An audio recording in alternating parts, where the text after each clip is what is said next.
भैया हम असलम बेदर्दी भोजपुरी गायक एक होली के गीत लेके आयल बानी। म्यूजिक से सजैले बाना अमित जी। इस गीत के राइटर वालन जेपी भाई और सहयोगी में मिनहा जी, साकिया जी, कृष्णा बेदर्दी जी, अमित जी और नीरज जी। आई सब सुनी जा। दे द पैचा भाता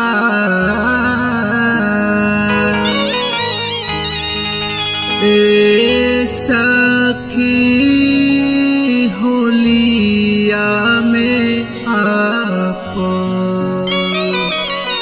दे द पैचा भाता ए सखी होलिया में आपन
अरे दे देबू त का हो जाई, दर्द बुझल जाला।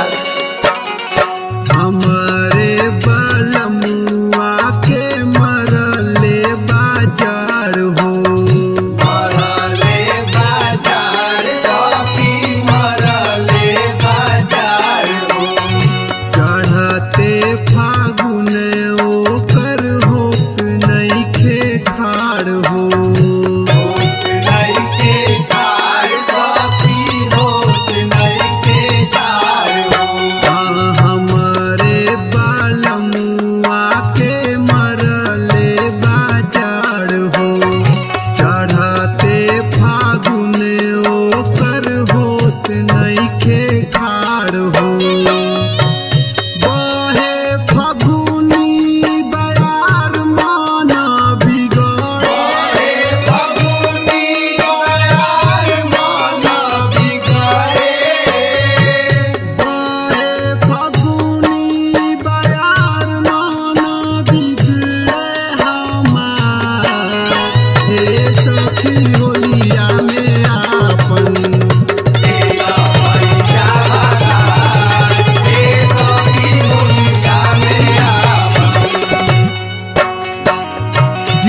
धरती के लाल जेपी भाई ऐसे ही गाना लिखत रह। आहा का भावा देखी देखी रंग हमार मनवा इतर से,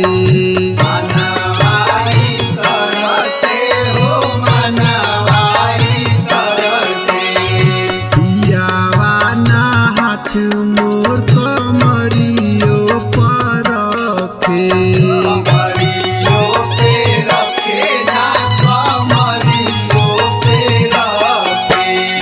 देखी देखी रंग हमार मनवा इतर से, पियावा ना हाथ मोर कमरियो पे रखे। ओपर देखी व्यवहार जीवा जरता, देखी व्यवहार जीवा जरता। ओपर देखी व्यवहार जीवा जरता हमार ए सखी होलिया में आपन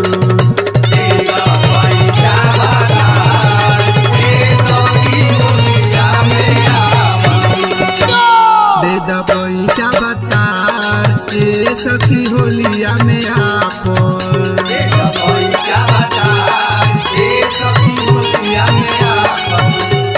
होलिया में आपन होलिया में आपन होलिया में आपन होलिया में आपन